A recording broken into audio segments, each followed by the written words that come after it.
Hi, I'm your guest host, Menaka Raman-Wilms, and you're listening to The Decibel from the Globe and Mail.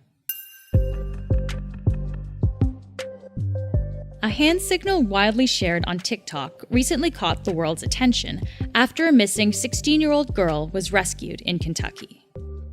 A passing driver saw her riding with an older man, said she looked like she was in danger, and called 911.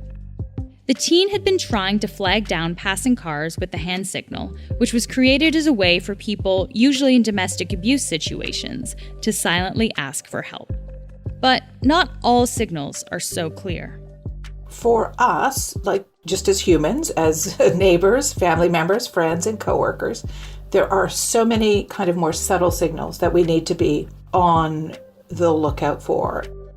That's Elizabeth Renzetti, columnist and feature writer at The Globe. She often covers issues around gender-based violence. Elizabeth is on the show to talk about the different forms this abuse can take and how we can become more aware of the signs that are often missed. This is The Decibel.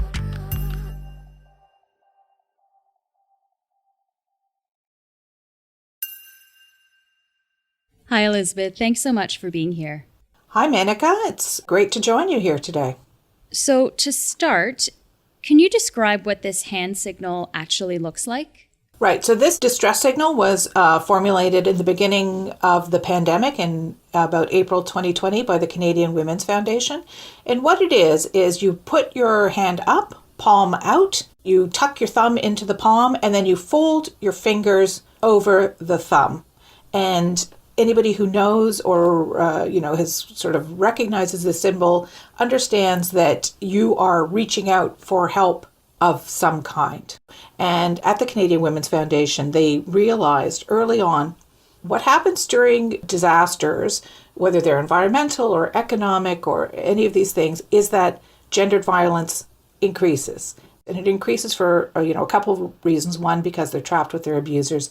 And second, because tensions are just heightened within the house, right? Everybody's on edge and maybe people have lost their jobs or whatever. So they realized that they needed a signal that could be used very discreetly, that they needed a specific signal that was going to help in that situation. So I'm really proud of Canada. Canada does really, really good work in this field. I think researchers and, frontline workers and everyone. Okay. You recently wrote a piece about this incident in Kentucky. Why was this so significant? Well, we know on some level that abuse of women in particular, and in fact, gender diverse people is on the upswing. But I think this, because it was so weird and had kind of this Nancy Drew aspect to it, really caught the world's attention, which is a really good thing because it's letting people know how prevalent this problem is. And the girl in the car wasn't even really using it in a way that it was intended to be used initially. Like this was for, to alert people who are suffering intimate partner violence or domestic violence. But it can be used, obviously, in all these different situations to alert that, something bad is going on and I need help. So it's really interesting that it caught the world's attention and so many more people now know about this symbol. Mm-hmm. Well, I think a lot of people listening might not have been aware that this existed. How popular actually is this hand signal? Well, the Canadian Women's Foundation did some research after it had been out for a while and found that, actually a good proportion of Canadians did recognize the symbol. And I think it's partly because it has had a big uptake on TikTok, right? So you have this medium, this platform that's used by really creative young people, and it has kind of spread there. And this is the other thing. They designed it to be a visual symbol because they knew in the pandemic that people are being trapped at home with their abusers, and also that we're using Zoom and video calls much more. And we tend to think of abuse, especially when we're thinking of intimate partner violence or domestic violence, as a problem that affects a certain demographic, right? Older women, generally we think of women who are married and things like that, whereas the research shows us that one of the most vulnerable groups is women aged 18 to 24.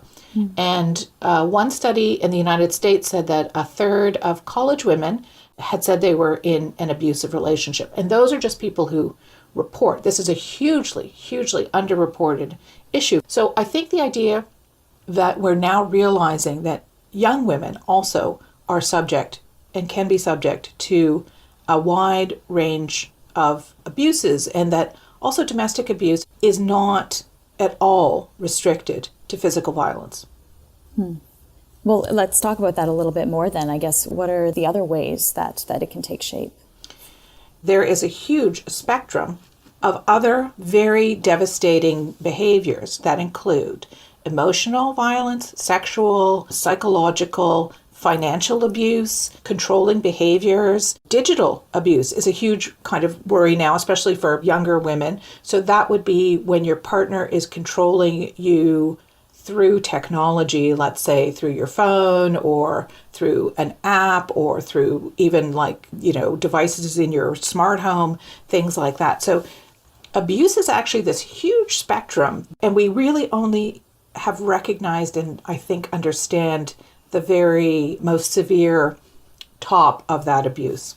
We've been talking pretty much about one specific signal, but are there any other signals out there, things that exist elsewhere in the world that people use as well?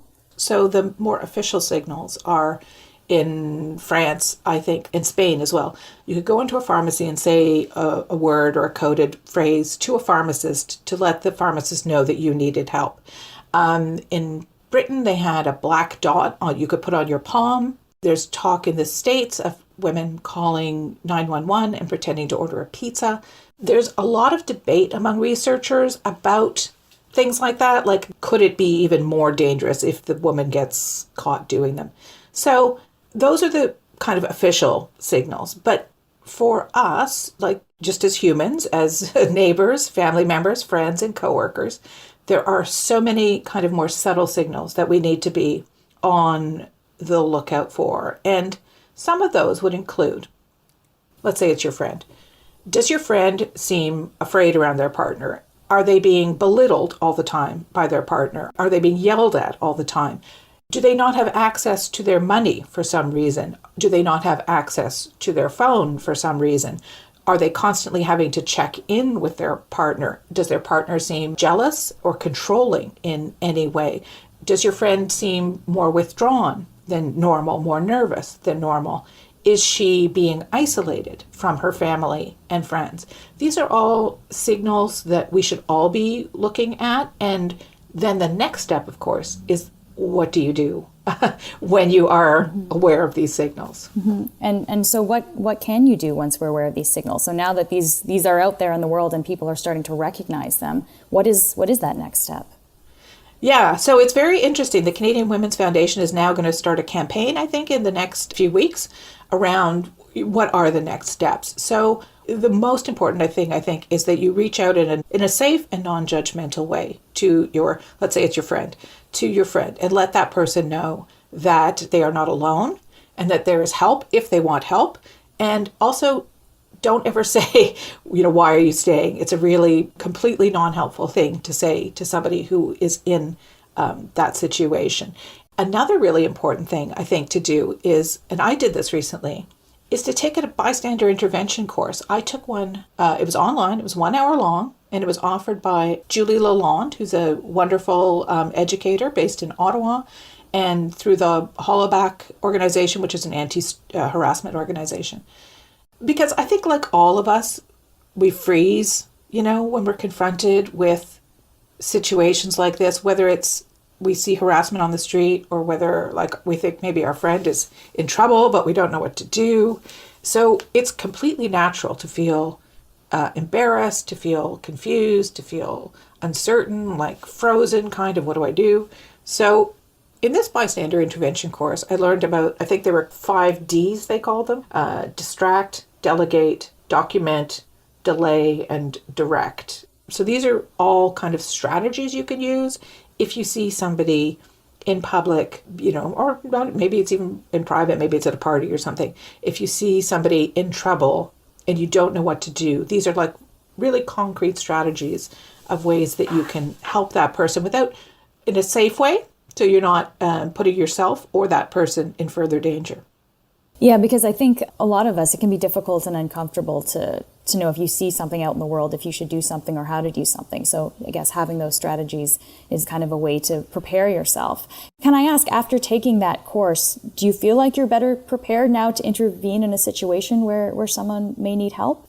I do, I think, because I have found myself in situations in the past, and I've even written about this, where I remember once I was living in London, working in London, and I was on the top deck of a bus, and I was very pregnant, so I felt vulnerable anyway, like even more vulnerable.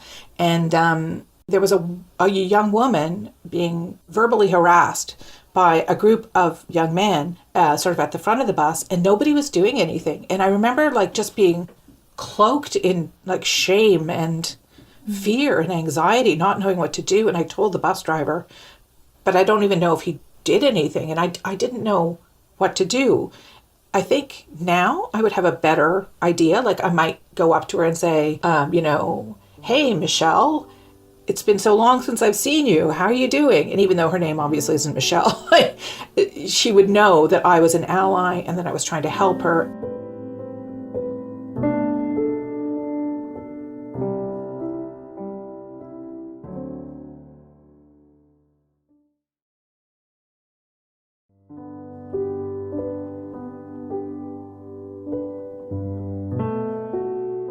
Do we have a sense of how common this issue of intimate partner violence is in Canada in order to kind of, I guess, gauge the situation? Yes, we do. It's hugely underreported. So like that's the caveat, right? Most of it goes completely unreported. So what we do know, like multiply that by a lot. The United Nations calls domestic violence the shadow pandemic and says that 1 woman in 3 will be affected by some kind of sexual or physical violence during her life. It's probably even higher than that. And a couple of things have happened during the pandemic. At the beginning, shelters were noticing that in domestic and crisis lines, people weren't calling as much. And that's obviously because if you're stuck in a house with somebody who is hurting you, it's very difficult sometimes to reach out. But then later in the pandemic, they noticed that the calls skyrocketed. Like the assaulted women's helpline, I think calls rose like 100%. It was just a huge, huge number. And the other thing that shelter workers are discovering is that the severity of the violence has really increased. So we're looking at like more severe physical injuries, broken bones, strangulation, things like that. So absolutely, it's a crisis. And the problem is we keep treating it as a crisis and not as a chronic condition that requires like a whole of society response, which it does. It requires governments and education and healthcare to all work on this together. And we need to do so much more work around prevention, which is the one area where I think we've really fallen down, is around the area of prevention. We're very good now or pretty good at like helping people who are in crisis, but we're very bad at preventing the problem from starting in the first place. And the kind of hand signals that we've been talking about, this is helping someone who's already in a crisis situation, but in some ways, I guess this spreading awareness, can that help the preventative side at all? Do you see any kind of way that could help in that respect? Oh, absolutely, I do. I think the fact that we're talking about this, one of the problems about, this realm of violence is that it does not get talked about nearly enough because it is cloaked in shame and people don't understand it and they don't understand the spectrum of it. So yes, I think 100%.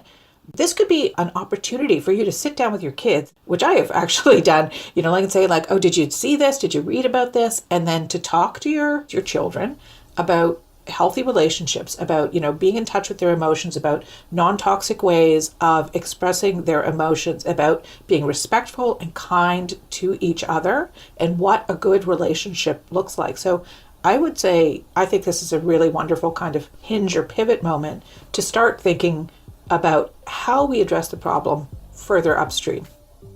Elizabeth, thank you so much for taking the time to speak with us today. Thank you so much, Menaka.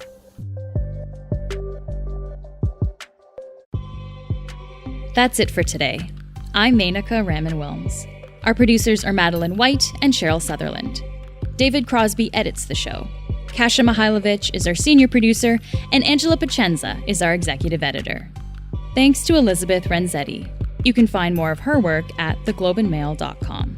You can also email us at thedecibel@globeandmail.com.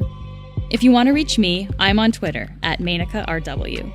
And if you haven't already, please follow The Decibel wherever you get your podcasts. Thanks so much for listening, and I'll talk to you tomorrow.